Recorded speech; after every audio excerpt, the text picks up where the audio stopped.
Bhopal all India Muslim त्योहार committee ने आलमी तबलीगी इज्तिमा को लेकर उठ रही आपत्तियों पर कड़ी प्रतिक्रिया जताई है। कमेटी के संरक्षक शमशुल हसन ने कहा कि इज्तिमा जैसे धार्मिक आयोजन पर उंगली उठाने वाले पहले अपने गिरेबान में झांकें। उन्होंने कहा कि ऐसे बयान समाज में नफरत फैलाने और प्रदेश की गंगा जमुनी तहसीब को नुकसान पहुंचाने का काम कर रहे हैं। शमशुल हसन ने मुख्यमंत्री से मांग की है कि गंगा जमुनी तहसीब को बिगाड़ने वाले चंद्रशेखर जैसे लोगों के खिलाफ जल्द से जल्द कानूनी कार्रवाई की जाए। कमेटी के प्रदेश अध्यक्ष तनवीर कुरैशी और मीडिया प्रभारी मोहम्मद आरिफ ने भी इस मौके पर कहा कि सरकार को ऐसे लोगों पर सख्त कार्रवाई करनी चाहिए जो धार्मिक सौहार्द को भंग करने की कोशिश कर रहे हैं। उन्होंने कहा कि प्रदेश की शांति और एकता बनाए रखने के लिए नफरत फैलाने वाले तत्वों पर तत्काल प्रभाव से अंकुश लगाया जाना जरूरी है। कमेटी के पदाधिकारियों ने सरकार से अपील की है कि वह प्रदेश की गंगा जमुनी तहसीब की रक्षा के लिए दृढ़ संकल्प दिखाए और नफरत फैलाने वालों को बख्शा न जाए।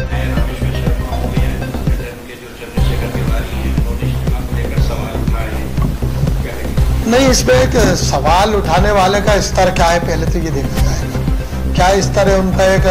एक संस्था चलाने वाला इत्तेफाक से धोखे से एक पूज्य और सम्मानित संस्था का अगर अध्यक्ष बन जाता है तो उसको अपनी भाषा में बदलाव लाना चाहिए। 2 कौड़ी का आदमी 78 साल से जो इज्तिमा चला आ रहा है, 2 कौड़ी का आदमी जिसकी कोई औकात नहीं वक़्त नहीं, धोखे से एक सम्मानित संस्था का अध्यक्ष बन जाता है तो उसको मैं संस्था के लोगों से कहूँगा कि हिंदुस्तान समिति बहुत वरिष्ठ लोगों की संस्था है, पढ़े लिखे काबिल लोगों की संस्था है।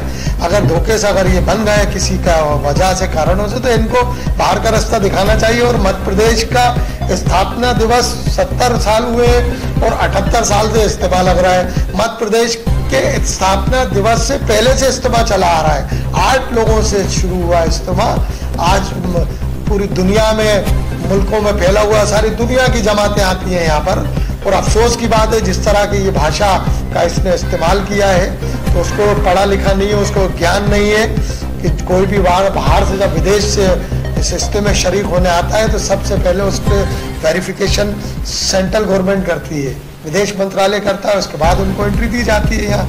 लेकिन ये ऐसे अनपढ़, हम तो सोचते हैं कि हमारे समाज में ही शिक्षा का अभाव है, हमें लगता है कि इस बहुसंख्यक समाज में भी शिक्षा का अभाव है। तो ऐसे लोग आते हैं और भोपाल की और मध्य प्रदेश की गंगा जमुना तहजीब पे टीका टिप्पणी करते हैं। आपको क्या लगता है भारतीय जनता पार्टी का बिल्कुल जैसे इनका बयान तो भारतीय जनता पार्टी के विधायक रामेश्वर शर्मा के बयान आना शुरू हो जाते हैं, कहीं एक मिलीभगत तो नहीं, यह एक विशेष वर्ग को टारगेट किया जा रहा है? एक विशेष वर्ग को टारगेट किया जा रहा है, ये सच्चाई है। चाहे वो रामेश्वर जी हो या चंदू चंद्रशेखर हो या XYZ, जिस तरह के हालात इस मुल्क को, इस प्रदेश को जिस तरह से मध्य प्रदेश के मुख्यमंत्री बार बार संभालने की कोशिश करते हैं, वो मध्य प्रदेश सरकार के लोग, सरकार में शामिल लोग, सत्ता से जुड़े हुए लोग और मध्य प्रदेश के मुख्यमंत्री का पैर पकड़ के खींचने की कोशिश करते हैं। तो इससे ये लगता है कि मध्य प्रदेश में कहीं ना कहीं कुछ गड़बड़ है।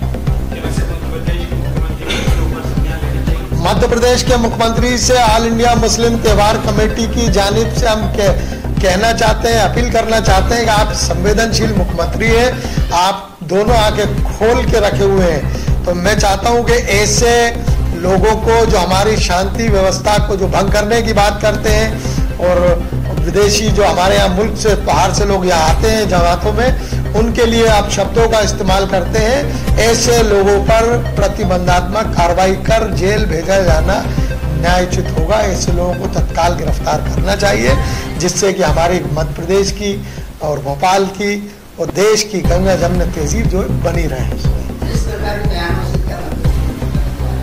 नहीं, खतरा तो मध्य प्रदेश में कोई भी नहीं है, लेकिन ऐसे लोगों से आपसी मनमुटाव जरूर सामने आते हैं जिससे कि खतरा तो उत्पन्न नहीं होगा, जूते लगा के जेल चले जाएंगे। मेरी तो मांग है मध्य प्रदेश के माननीय मुख्यमंत्री से कि ऐसे लोगों को जिनको शिक्षा का ही ज्ञान नहीं है, क्या बोल रहे हैं, क्या सुन रहे हैं, ऐसे लोगों को तो जूते मार के जेल का रास्ता माननीय मुख्यमंत्री को खुद दिखाना चाहिए। जेल की बात कही इससे पहले उन्होंने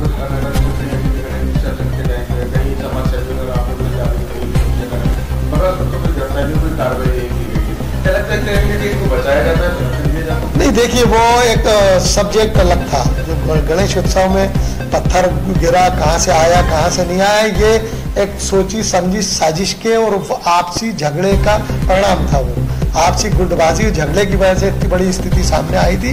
लेकिन समय रहते पुलिस की मैं प्रशंसा करूंगा कि पुलिस, भोपाल पुलिस ने समय रहते उस बड़े उपद्रव को संभाल कर जिस तरह से उसमें खात्मा लगाया, जिस तरह उसको पब्लिकली जाहिर करा कि सब नकली लोग थे, फर्जी लोग थे, वो जितने विवाद की स्थिति निर्मित हुई थी ये फर्जी लोग द्वारा।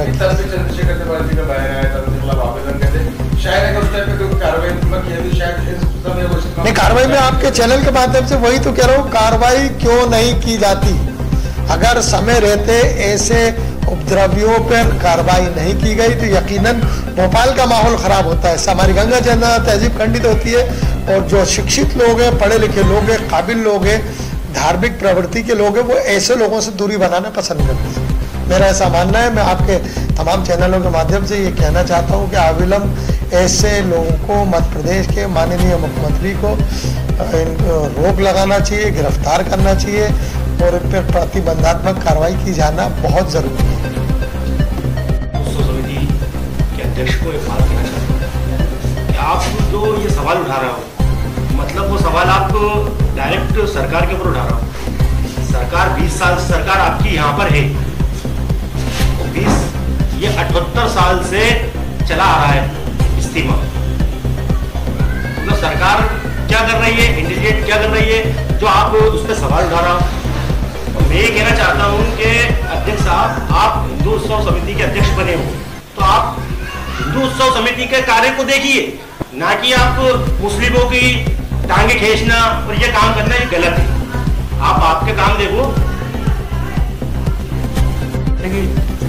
तिवारी का भी जो बयान है तो मैं उनसे सिर्फ कहना चाहूँगा कि उनका कहना ये है कि पासपोर्ट की जांच की जाए, ठीक है ना।